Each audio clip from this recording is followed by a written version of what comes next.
Hello friends, कैसे हैं आप सब? बढ़िया। चलिए फ्रेंड्स, आज हम किसी linear differential equation with constant coefficient के पर्टिकुलर इंटीग्रल अर्थात विशिष्ट समाकल ज्ञात करने की संक्षिप्त विधियों के बारे में समझेंगे, विधियों को जानेंगे और सवालों को हल करेंगे।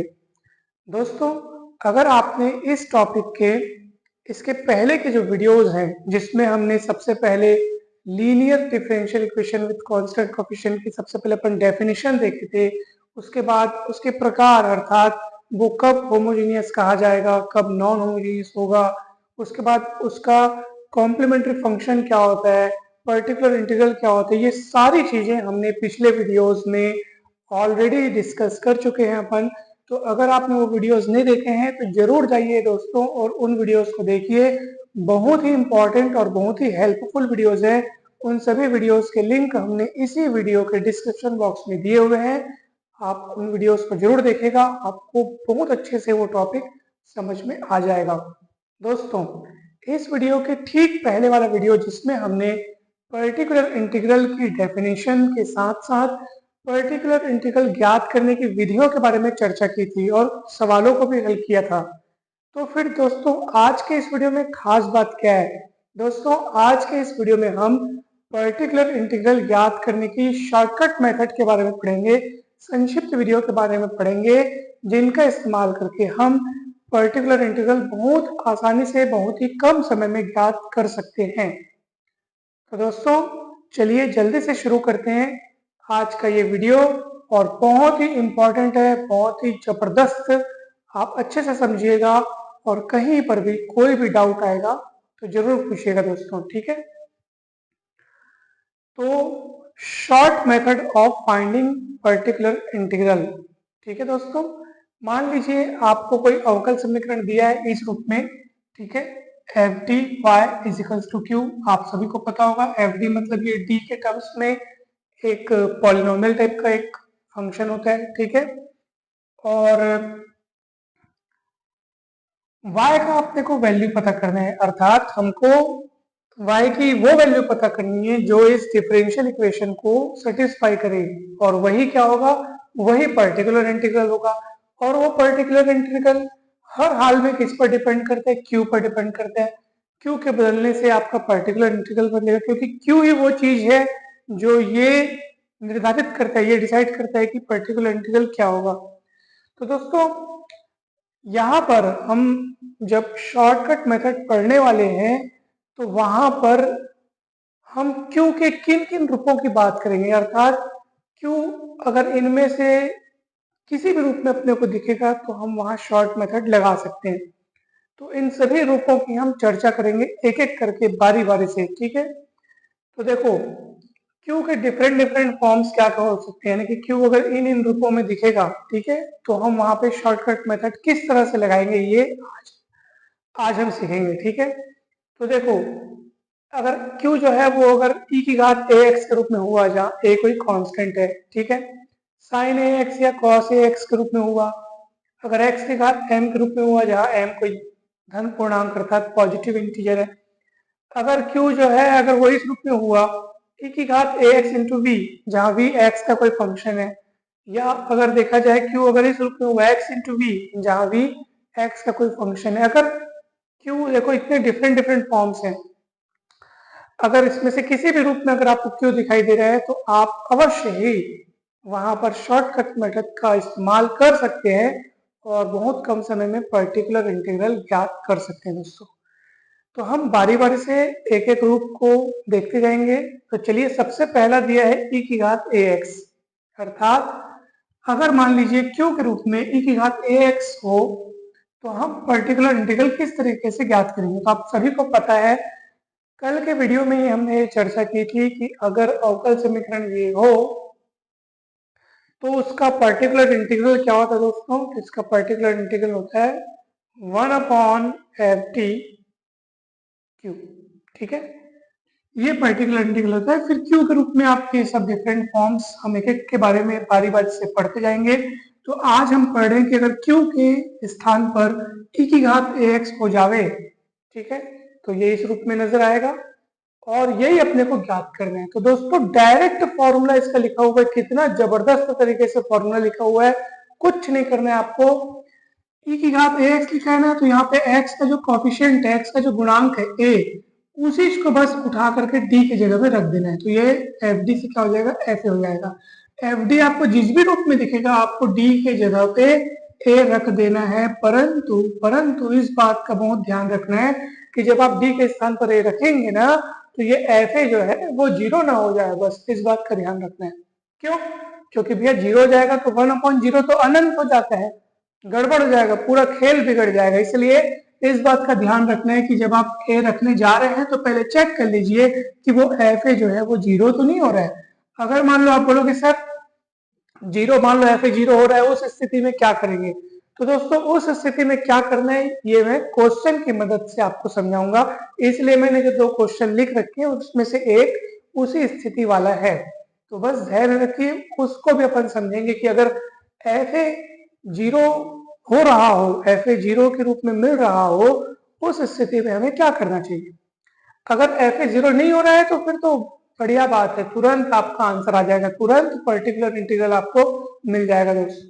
ठीक है, तो चलिए देर किस बात की, इन दोनों सवालों को हल करते हैं और उसके बाद और भी अनेक सवाल हम देखेंगे दोस्तों। तो चलिए दोस्तों गौर कीजिए, आप इसमें से एक सवाल जो है वो कल का है, मतलब कल के वीडियो में भी हमने इस सवाल को देखा था, परंतु इस सवाल को हमने जब सॉल्व किया था तो यहाँ पर पर्टिकुलर इंटीग्रल निकालने के लिए हमने जो वो फॉर्मूला मेथड है, जो व्यापक विधि है जिसकी चर्चा हमने कल की थी, उस विधि से बनाया था। परंतु वहां पे मैंने आपको बताया था कि इस वीडियो मतलब इस सवाल को हम शॉर्टकट मेथड से भी पढ़ेंगे, और आज मैं आपको इस सवाल को शॉर्टकट मेथड से भी बताऊंगा। परंतु यहाँ पे एक ट्विस्ट क्या है वो भी आपको अभी आगे पता चलेगा कि शॉर्टकट मेथड जब अपन वहां पे अप्लाई करेंगे तो वहां कुछ गड़बड़ मिलेगा, वही वाला गड़बड़, एफ इक्वल जीरो वाला गड़बड़। परंतु फिर भी हम शॉर्टकट मेथड को अप्लाई कर पाएंगे, पूरे रूप में ना सही टुकड़े के रूप में। तो ये सब कैसे होगा ये आज हम देखेंगे। आप बस ध्यान से देखते जाइए वीडियो, शुरू से आखिर तक देखिएगा, आपको बहुत अच्छे से समझ में आ जाएगा दोस्तों। तो चलिए पहला सवाल आप देखिए। ठीक, पहला सवाल का हम सॉल्यूशन तैयार करने जा रहे हैं। आप सभी को पता होगा कि ऑपरेटर टी की मदद से, ठीक है, हम इन सभी को, ठीक है, किस तरीके से लिख सकते हैं। तो आप सभी को पता होगा अगर डी बाई डी एक्स को अपन ऑपरेटर डी कह रहे हैं तो ये क्या हो जाएगा दोस्तों, ये हो जाएगा आपका डी स्क्वायर।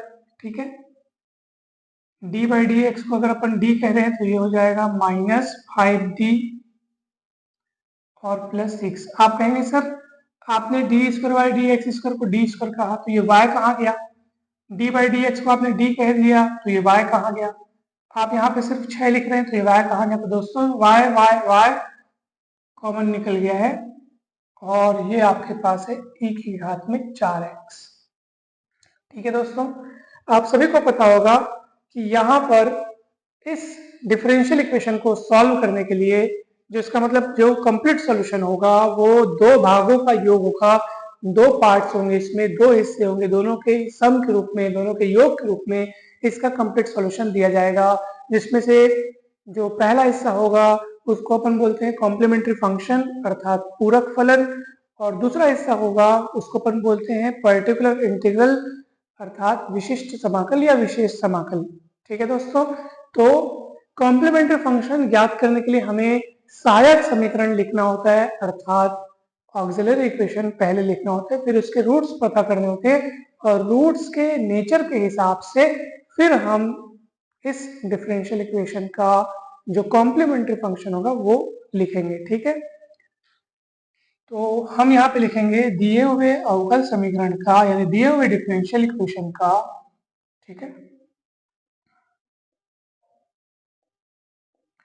सहायक समीकरण क्या होगा, सहायक समीकरण निम्नलिखित होगा। ठीक है, यानी ऑक्सिलरी इक्वेशन निम्नलिखित होगा। तो आप सभी को पता होगा दोस्तों कि ऑक्सिलरी इक्वेशन बनाने के लिए कुछ नहीं करते, डी के स्थान पर आप m रख दीजिए और उसको रख करके इक्वल टू 0 कर दीजिए। तो कीजिए, तो ये जाएगा m² -5m plus 6 is equal to 0। ठीक है, यानी एफ डी जो है ना, ये एफ डी मतलब डी का आपको जो भी फंक्शन दिखाई देगा उसमें डी के स्थान पर आपको क्या करना है, एम रख देना है और इक्वल टू 0 कर दो। अब इसको सॉल्व कीजिए दोस्तों। तो ऑब्वियस सी बात है, इसको सॉल्व करना तो बहुत सरल काम है। ठीक है, एम में एक वर्ग समीकरण है तो आप आसानी से इसको सॉल्व कर सकते हैं। देखो, जो आपको यहाँ पे -5m दिख रहा है, इसको ऐसे दो भागों में तोड़ो कि गुणांकों का जो गुणनफल है, ठीक है, तो गुणनफल से 6 मिलना चाहिए। तो ऑब्वियस सी बात है, -3m -2m में तोड़ सकते हैं, क्योंकि -3m -2m होता है -5m, और -3 गुणित -2 करने से कितना आता है, 6 आता है। तो ये सब अपन बचपन में पढ़ चुके हैं। चलिए, यहाँ से देखो आप m कॉमन निकलेगा और ये आ जाएगा m-3, यहाँ से 2 कॉमन निकलेगा, m-3 आएगा, इक्वल टू 0 हो जाएगा।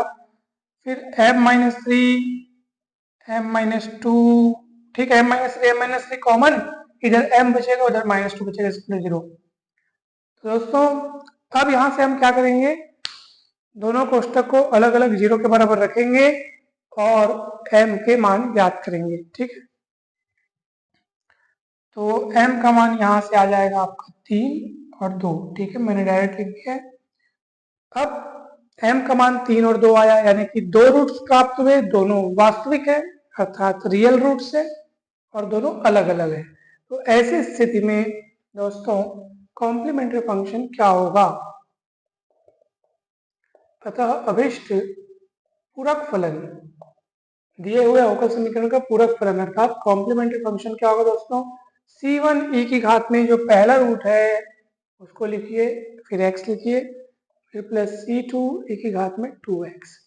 दोस्तों ये जो कॉम्प्लीमेंट्री फंक्शन है, इसको लिखने का तरीका, इसका जो नियम है, बहुत सारे सवालों के साथ आप पहले वीडियो में देख सकते हैं। बहुत बढ़िया तरीके से समझाया गया है। इसी वीडियो के डिस्क्रिप्शन बॉक्स में उसका लिंक दिया है, जरूर जाइएगा, जरूर देखिएगा दोस्तों। ठीक है, कॉम्प्लीमेंट्री फंक्शन तैयार हो चुका है। अब बात आती है पर्टिकुलर इंटीग्रल की। ठीक है, अब बात आती है पर्टिकुलर इंटीग्रल अर्थात विशिष्ट समाकल या विशेष समाकल। तो दोस्तों आप सभी को पता होगा पर्टिकुलर इंटीग्रल अपन कैसे लिखेंगे, 1/ft क्यूब। ठीक है, अब यहाँ पे एफ डी के रूप में ये पूरा है। ठीक है, आप कंपेयर कर सकते हैं। तो आप देख लो y के साथ जो है वो एफ डी है, तो ये पूरा का पूरा जो है वो क्या हो जाएगा, एफ डी हो जाएगा। तो एफ डी के रूप में हमने लिखा d² - 5d + 6। ठीक है, और q के रूप में यहाँ जो लिखा है दोस्तों, आप देख पा रहे हैं यहाँ पे कितना लिखा है, e की घात 4x। अब हमारा नियम क्या कहता है दोस्तों, जो शॉर्टकट नियम है वो क्या कहता है, कुछ नहीं करना है। जब कभी 1/fd का सामना e की घात ax से हो, यानी जब ये पूरा इसमें ऑपरेट हो रहा हो, उस समय कुछ नहीं करना है, x का गुणांक जो है a, उसको d के स्थान पर रख देना है। ठीक है, यानी कि ये fd के रूप में दिख रहा है, तो जहां जहां d दिख रहा है वहां पे x का गुणांक कितना है, यहाँ पे 4, उसको रख दो। लेकिन रखते समय आप मन में इतना ध्यान रखना कि कहीं fa 0 ना हो जाए।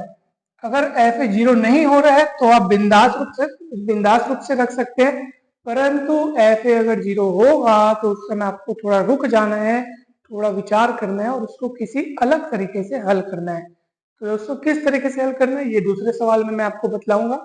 फिलहाल आप ये सोचो कि अगर मैं x से गुणांक 4 यहाँ d के स्थान पर रखूंगा तो जो मिलेगा fa वो 0 हो रहा है कि नहीं हो रहा है, पहले चेक करते हैं। चलिए 4 रखिए तो 4 का वर्ग कितना हो जाएगा, 16। यहाँ पे आप 4 रखेंगे तो कितना हो जाएगा दोस्तों, 4 पंचम 20, तो 16 माइनस 20 यानी कितना हुआ, -4।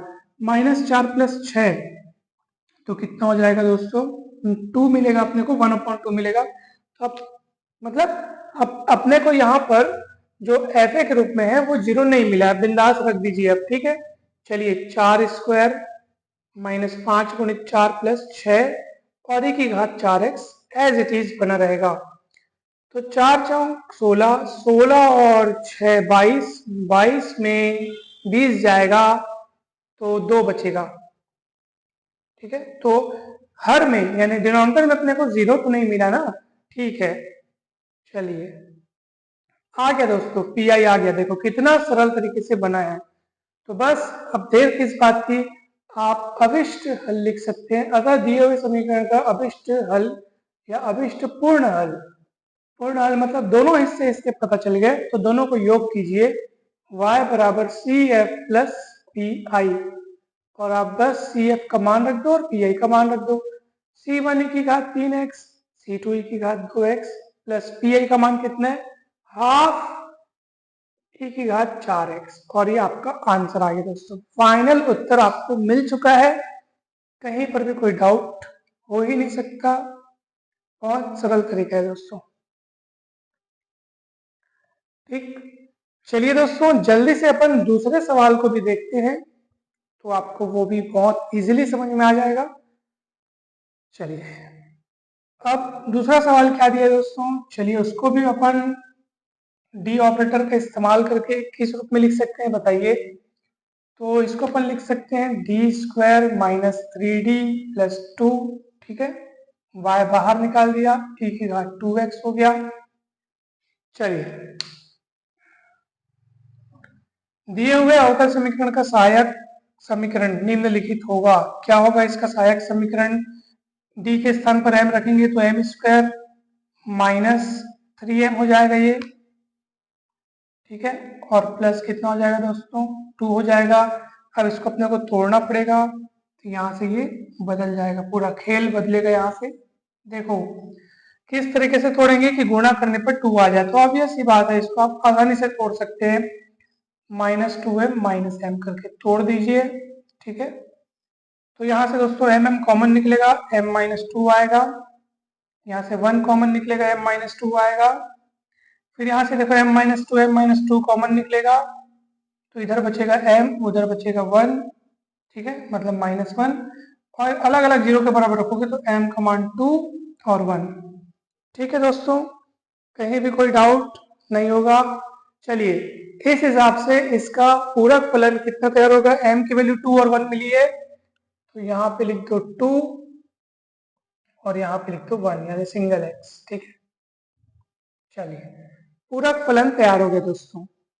अब बात आती है पर्टिकुलर इंटीग्रल की, इसी तरीके से उसको अपन लिखेंगे। यहाँ पे अब 5 के बजाय यहाँ पे कितना है, 3 है, और यहाँ पे आपका कितना है, 2 है, और e की घात 4x नहीं है, बल्कि अब e की घात 2x है। अब थोड़ा ध्यान दीजिए दोस्तों, एकदम अच्छे से ध्यान दीजिए। अब यहाँ पे थोड़ा सा खेल अलग तरीके से होने वाला है। सोचो, देखो काम अपने को वही करना है, परंतु काम करते समय अपने को सोचना है और किस चीज से बचना है कि ऐसे 0 नहीं होना चाहिए, क्योंकि 1/0 अनंत हो जाता है ना, तो वो पूरा का पूरा जो है गलत हो जाएगा। तो हमको ध्यान रखना है। तो चेक करते पहले यहाँ पे कि x का गुणांक कितना है, 2, x का कोफिशिएंट कितना है, 2, उसको d के स्थान पर रख के देखते हैं और चेक करते हैं क्या आता है। तो चलिए दोस्तों मन ही मन सोचिए, अगर मैं d के स्थान पर 2 रखूंगा, d के स्थान पर 2 रखूंगा तो 2 स्क्वायर कितना हो जाएगा, 4।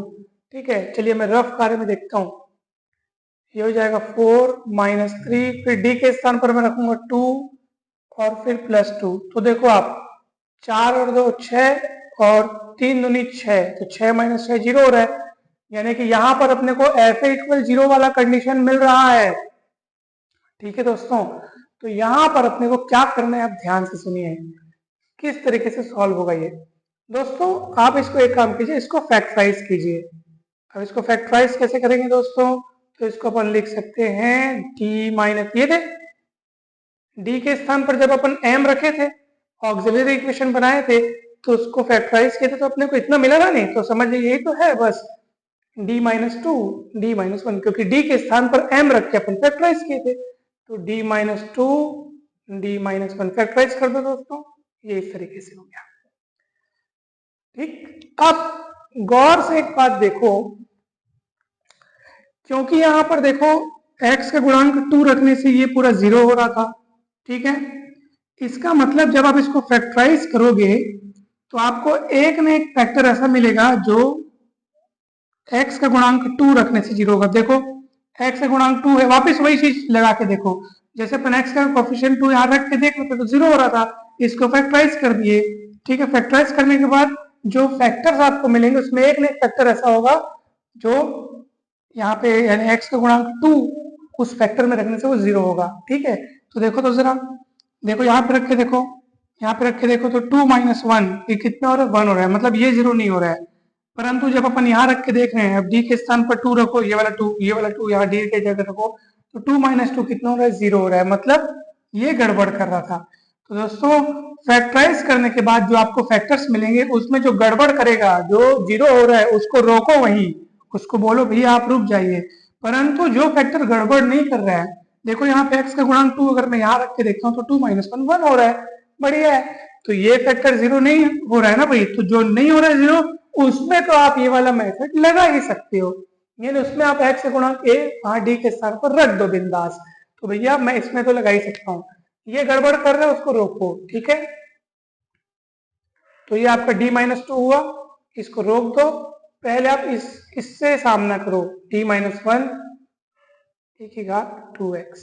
ठीक है, अब आप वो जो नियम है जिसमें हम d के स्थान पर x का गुणांक a रख देते हैं, तो आप यहाँ पर रख सकते हैं, क्योंकि ये तो आपको 0 नहीं मिल रहा है ना भाई, आप यहाँ रख दीजिए।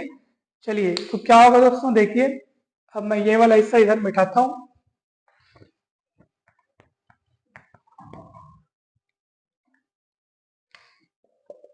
तो 1/d माइनस 2, और वहां पे जब d के स्थान पर आप 2 रख देंगे दोस्तों तो क्या मिलेगा, 2 माइनस 1, और e की घात में कितना होगा, 2x। तो 1/2 माइनस 1 मतलब 1/1 मतलब 1, और 1 इंटू ई की घात 2x मतलब हो जाएगा आपका e की घात 2x। अब देखो आपने कितना, देखो आखिर हमने उस शॉर्टकट मेथड का इस्तेमाल किया, भले पूरे में नहीं किया, पूरे में इसलिए नहीं कर पाए क्योंकि पूरा वाला तो 0 हो रहा था, लेकिन जब उसको टुकड़ों में तोड़ा तो एक टुकड़ा ऐसा मिला जिसमें वो जो f है अर्थात x का गुणांक 2 यहाँ पे रखने पर 0 नहीं हो रहा है, तो वहां पर वो मेथड अप्लाई किया जा सकता है, तो मैंने कर दिया। आखिर करने के बाद आप देखो ना सवाल छोटा हुआ कि नहीं हुआ, देखो पहले इतना बड़ा दिख रहा था, अब ये छोटे रूप में आपको नजर आ रहा है। हाँ, यहाँ पर अब x का गुणांक 2 जो है वो रखने से 2 माइनस 2 0 हो जा रहा है, अर्थात 1/0 वाली स्थिति मिल रही है, अर्थात अनंत हो जा रहा है। तो ऐसी स्थिति में अब आपको वो कल वाला मेथड जो हमने आपको बताया था, अब यहाँ पे आपको वो अप्लाई करना है दोस्तों। तो याद आया कि जब अपन, अच्छा ये कल का ही सवाल है, जब अपन इसको कल पढ़ रहे थे तो मैंने आपको बताया भी था कि हम शॉर्टकट मेथड का यहाँ इस्तेमाल कर सकते हैं, परंतु इसको मैं कल बताऊंगा आपको बोला था। तो वो इसलिए मैंने आपको कल बताने के लिए कहा था क्योंकि वहां पे वो वही वाली कंडीशन मिल रही थी ना, वो 0 मिल रहा था, तो अपन को ये इसी तरीके से उसको समझाना पड़ता। इसलिए मैंने सोचा कि चलो पहले इनको मैं पूरा नियम बताऊंगा, सूत्र बताऊंगा, उसके बाद वो सवाल बताऊंगा, तो बहुत आसानी से समझ में आएगा। तो दोस्तों इसलिए हमने इसी सवाल को आज के लिए चुना, और ये सवाल जब अपन कल पढ़ रहे थे तो हमने उस सवाल को वहां पे जब अपन पर्टिकुलर इंटीग्रल ज्ञात कर रहे थे तो अपन ने पूरा उस व्यापक विधि से ही उसको हल किया था, और वहां पे हमारा पर्टिकुलर इंटीग्रल आसानी से मिल गया था। तो कौन सा था वो व्यापक सूत्र, वो व्यापक विधि कौन सी थी, चलिए दोस्तों देखिए। तो यहाँ पर अब हम कौन से सूत्र का इस्तेमाल करेंगे, तो ये सूत्र है 1/d माइनस अल्फा क्यू। ठीक है, यानी ये पूरा जो है अगर इसको अपन क्यू में ऑपरेट करते हैं तो ये होता है e की घात ax इंटीग्रल, है ना, e की घात मतलब ये अल्फा x। ठीक है, e की घात alpha x Q into e की घात माइनस अल्फा x dx। ठीक है, ये सूत्र अपन पढ़े थे दोस्तों, और ये सूत्र अभी अपन यहाँ अप्लाई करेंगे। देख लीजिए, तो आप समझ लिए होंगे कि जब अपने पास ये fa 0 हो रहा होगा उस समय आपको क्या करना है, फैक्टराइज करना है। जिन फैक्टर्स के लिए कोई गड़बड़ नहीं हो रही है उसमें आप रख दीजिए, उस नियम को अप्लाई कीजिए, फिर वो आपको छोटे रूप में मिलेगा।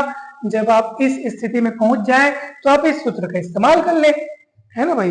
अब यहाँ पे तो आप x का गुणांक जो है वो यहाँ रख नहीं सकते क्योंकि वो 0 हो रहा है भाई, 1/0 अनंत मिल रहा है। तो ऐसी स्थिति में ये सूत्र लगा लीजिए दोस्तों, आपका काम बन जाएगा। तुलना कीजिए, अल्फा के जगह पे कौन दिख रहा है, 2, क्यू के जगह पे कौन दिख रहा है, e की घात 2x। लगाइए सूत्र, क्या होगा बताइए दोस्तों, e की घात अल्फा x मतलब क्या होगा, e की घात 2x, क्योंकि अल्फा के जगह पे आपको 2 दिख रहा है। इंटीग्रेशन q, q की जगह पे अपन को, है ना भाई, ये q है, e की घात 2x, फिर e की घात माइनस अल्फा एक्स मतलब माइनस 2x dx, तो e की घात 2x, e की घात माइनस 2x गुणा होकर कितना हो जाएगा 1, तो e की घात 2x अंदर बचेगा 1, 1 का इंटीग्रल x के रिस्पेक्ट में होगा तो x हो जाएगा, तो x इंटू ई की घात 2x। ये आपको मिला दोस्तों पी आई अर्थात पर्टिकुलर इंटीग्रल। ठीक है दोस्तों, तो बस अब पी आई आपको मिल गया है और ये रहा आपका सी एफ। तो इसका कंप्लीट सॉल्यूशन क्या होगा दोस्तों, यहाँ पे लिखता हूं अब मैं। तो कंप्लीट सॉल्यूशन अतः दिए हुए अवकल समीकरण का अभिष्ट पूर्ण हल होगा y equal C F plus P I, अर्थात y इक्वल c1 e की घात में 2x प्लस c2 e की घात में x। तो ये cf हुआ ना, ये cf, c1 e की घात में 2x प्लस c2 e की घात में x, ये cf हुआ प्लस pi। कहाँ गया pi, वो देखो x इंटू एक्स मतलब x इंटू ई की घात में 2x। तो दोस्तों ये कंप्लीट सॉल्यूशन तैयार हुआ दोस्तों। इस तरीके से आपको सारे सवाल बनाने हैं, कहीं पर भी कोई दिक्कत होगी तो आप जरूर पूछिएगा दोस्तों। ठीक है, देख लीजिए। अच्छा एक और बात, किसी किसी सवाल में जैसे आपको मान लीजिए यहाँ पे कुछ लिखा हुआ है, ठीक है, जैसे T square minus 6t plus ऐसा कुछ कुछ कुछ लिखा हुआ है, और इधर मान लीजिए आपको e की घात x प्लस 1 का होल स्क्वायर, एक बात की बात, तो आपको घबराना नहीं है। ठीक है दोस्तों, यहाँ पर आपको ये ऐसा, ठीक, मान लो इस रूप में आपको दिया हुआ है, ऐसे कुछ कुछ कुछ दिया हुआ है और e की घात x प्लस 1 का होल स्क्वायर दिया, तो आप घबराइए नहीं। आप क्या कीजिए, इसको पहले सूत्र में तोड़िए, a धन b का वर्ग मतलब a का वर्ग धन b का वर्ग धन 2ab, फिर इतना हो गया ना, और फिर ये 1 अपॉन ये पूरा एफ डी मान लो इसको, ठीक है।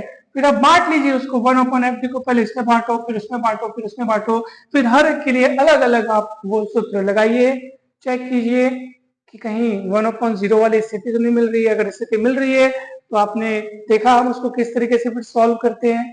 ठीक है, तो वो फिर आप बना लीजिए, आप कोई दिक्कत नहीं, अलग अलग बांट करके आप उसको ऑपरेट कीजिए और उसको अलग अलग मतलब सॉल्व कर लो, टुकड़ों टुकड़ों में सॉल्व हो जाएगा। वो टुकड़ा फिर वो टुकड़ा फिर वो टुकड़ा, तीनों को लाइन से चलने दो। अगर ज्यादा बड़ा लग रहा है तो आप उसको बांट लो, पर्टिकुलर इंटीग्रल, जैसे मान लो इसको इसमें बांटे, फिर इसको इसमें, फिर इसको इसमें बांटे, तो जो पहला टुकड़ा है उसको आप PI1 नाम दे दो, अर्थात पर्टिकुलर इंटीग्रल 1 नाम दे दो, उसको अलग से सॉल्व कर लो, फिर दूसरे टुकड़े को अलग सॉल्व कर लो, तीनों का मान निकल जाए तो वापस वहां पे रख करके उसको फिर से जोड़ दो, सिंपल है। तो बिल्कुल आसानी से आपसे बन जाएगा दोस्तों। जैसे मान लीजिए इसी सवाल में अब e की घात 2x के साथ साथ e की घात 3x होता या 4x होता, अब अपन कैसे करते, तो यहाँ पे भैया e की घात 2x के साथ e की घात 3x लिखते, फिर ये चीज उसमें भी बढ़ती उसमें भी बढ़ती, दोनों के लिए अलग अलग सॉल्व होती जाती। सिंपल सी बात है, कुछ भी कठिन नहीं है। तो अब बाकी सवाल दोस्तों आप बना करके देखेंगे, ये आपका होमवर्क है। कहीं पर भी कोई भी डाउट आया हुआ है तो आप लोग को जरूर पूछना है। दोस्तों वीडियो अच्छा लगा हो तो जरूर लाइक करें, चैनल को सब्सक्राइब करें, वीडियो को शेयर करें, और दोस्तों जल्द ही मिलते हैं नेक्स्ट वीडियो में और क्यू के रूप में। उस समय आपके पास कोई दूसरा फलन होगा और फिर उसके लिए हम शॉर्टकट मेथड देखेंगे दोस्तों।